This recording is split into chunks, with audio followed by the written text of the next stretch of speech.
जो हम topic discuss करने जा रहे हैं वो 12th class economics chapter number 2 का टॉपिक है।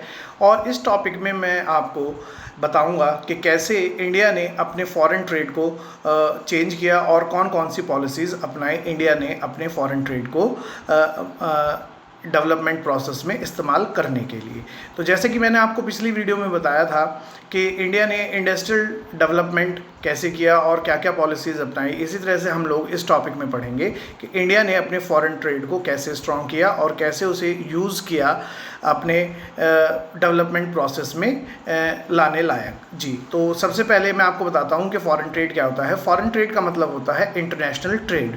जी, इंटरनेशनल जो ट्रेड होता है इसका मतलब होता है कि एक देश से दूसरे देश के बीच में गुड्स की जो एक्सचेंज होती है उसे हम लोग इंटरनेशनल ट्रेड कहते हैं।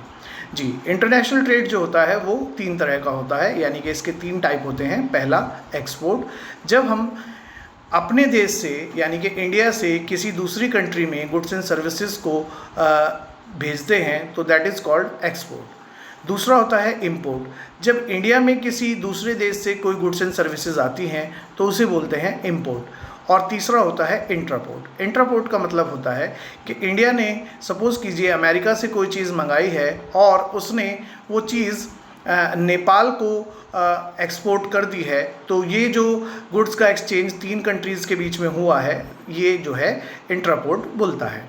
अब इसमें हम लोग नेक्स्ट चीज़ देखने वाले हैं वो ये है कि कैसे इंडिया ने अपने फॉरेन ट्रेड को स्ट्रॉन्ग किया, उसने क्या क्या ऑब्जेक्टिव्स और क्या क्या पॉलिसीज़ बनाई अपने फॉरेन ट्रेड को स्ट्रॉन्ग करने के लिए। पहला काम उन्होंने किया इंपोर्ट सब्स्टिट्यूशन।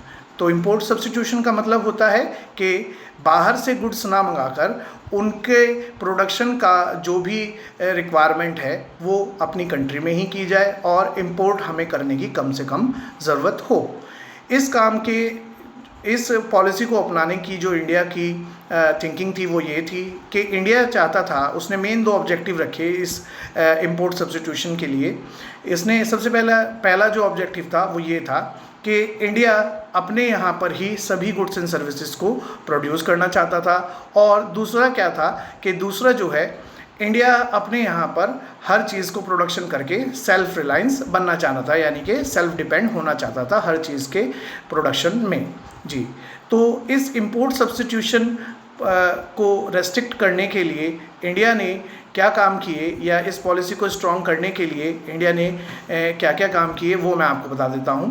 पहला काम जो इंडिया ने किया वो टैक्सेस को इम्पोर्ट कर दिया, टैक्सेस को उसने बढ़ा दिया। यानी कि जो कोई भी अगर कंपनी या गवर्नमेंट खुद कोई भी चीज़ किसी दूसरे देश से इंडिया में इंपोर्ट करती है तो उसके लिए उन्हें पहले तो लाइसेंस यानी कि गवर्नमेंट की परमिशन की ज़रूरत पड़ेगी, और दूसरा काम उन्हें क्या करना पड़ेगा कि उसके लिए जो गवर्नमेंट ने हैवी टैक्सेस लगाए थे वो पे करने पड़ेंगे। दूसरा काम किया इन्होंने कोटा, यानी कि कोटा का मतलब होता है रिजर्वेशन। यानी कि इन्होंने इंपोर्ट करने पर एक लिमिट फिक्स कर दी कि आप इससे ज़्यादा किसी पर्टिकुलर गुड्स की कोई क्वांटिटी जो है बाहर से इंपोर्ट नहीं कर सकते हैं, और उस क्वांटिटी को इंपोर्ट करने के लिए भी आपको पहले गवर्नमेंट की रिटन परमिशन लेनी पड़ेगी। जी, अब मैं आपको बताता हूँ कि इंपोर्ट सब्स्टिट्यूशन को करने का क्या रीज़न था। इंपोर्ट का सब्स्टिट्यूशन करने का यानी कि अपने यहाँ पर हर गुड्स एंड सर्विसेज को प्रोड्यूस करने के 2 मेन रीज़न इंडिया के पास थे। पहला रीज़न ये था, इंडिया सेल्फ रिलायंस होना चाहती थी, और दूसरा जो है वो इंडिया ये चाहती थी कि इंडिया जो है फॉरेन एक्सचेंज को अपने पास ज़्यादा से ज़्यादा रिज़र्व करके रखना चाहती थी, क्योंकि अगर हम लोग इंपोर्ट करते हैं तो उसकी जो पेमेंट होती है वो हमें फॉरेन करेंसी में करनी होती है, यानी कि इंटरनेशनल करेंसी में करनी होती है, और इससे बहुत ज़्यादा जो बर्डन है वो सरकार पर पड़ जाता है। तो ये 2 मेन रीज़न थे जो इंडिया ने इंपोर्ट सब्स्टिट्यूशन को रेस्ट्रिक्ट करने के लिए इंडिया में किए थे।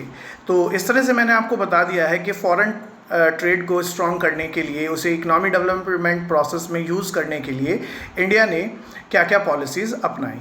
अब हम लोग आगे देखते हैं।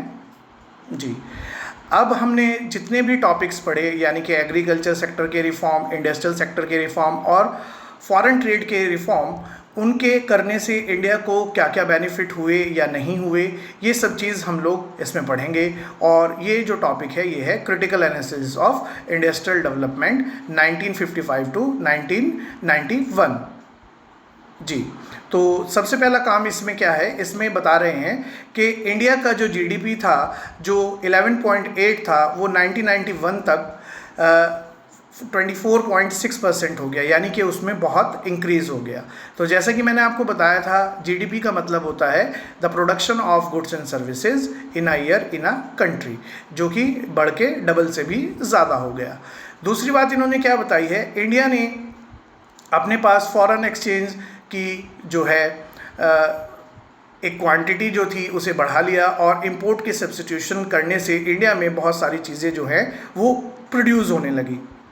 तीसरा ये क्या बता रहे हैं, स्मॉल स्केल इंडस्ट्रीज़ को दोबारा से री इंडस्ट्रियलाइज किया गया और बहुत सारे आइटम्स जो हैं वो स्मॉल स्केल इंडस्ट्रीज़ के अंडर प्रोड्यूस किए जाने लगे। लाइसेंसिंग की पॉलिसी गवर्नमेंट ने अपनाई, इससे क्या फ़ायदा हुआ, इससे ये फ़ायदा हुआ कि लाइसेंसिंग की पॉलिसी अपनाने से इंडिया के अंदर बहुत सारी जो प्राइवेट सेक्टर फर्म इस्टेब्लिश हो जाती वो नहीं हो सकी, क्योंकि लाइसेंसिंग को लेने के लिए इंडिया की गवर्नमेंट की परमिशन की ज़रूरत होती थी और उसे मिलने में काफ़ी समय लगता था।